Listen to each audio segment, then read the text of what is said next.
Magandang umaga po sa inyong lahat. Ako po si Lina, 23 taong gulang. At ito ang kwentong ayaw ko nang maalala pa. Bago natin ipagpatuloy ang kwento, mag-like at subscribe.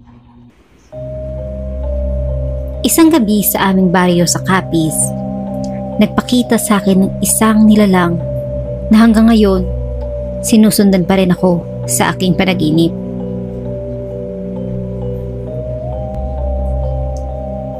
Tahimik lang sa amin sa barangay Pinamunuan.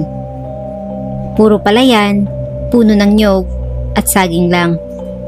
At tuwing gabi, ang tanging maririnig mo lang ay ang huni ng mga kuliglig at tahol ng mga aso.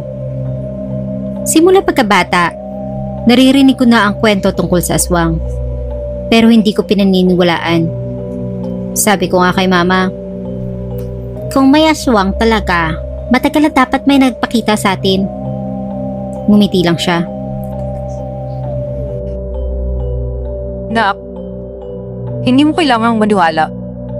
Pero, pwede mo din namang subukan. Paano naman kasi?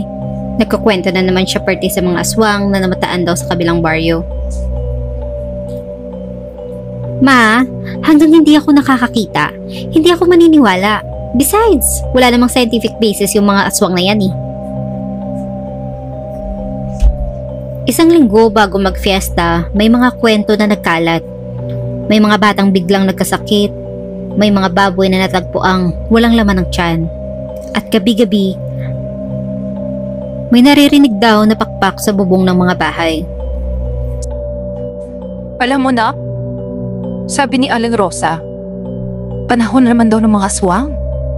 May bago daw na nayanggaw sa kabilang baryo. Baka pusa lang yan, ma. Advance naman sila mag-isip na aswang agad. Sagot ko. Pero habang dumaraan ang mga araw, napansin kong lalong tumatahimik ang baryo.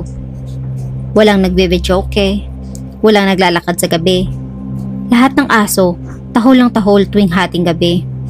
Ito na yata ang pinakatahimik na fiesta na nangyari sa lugar namin.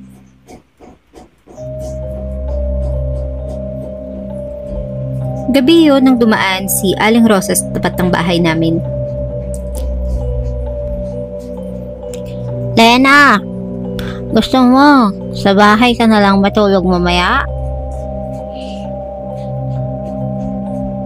May nakita daw si Boyet na babae kagabi sa likod ng punong saging ninyo.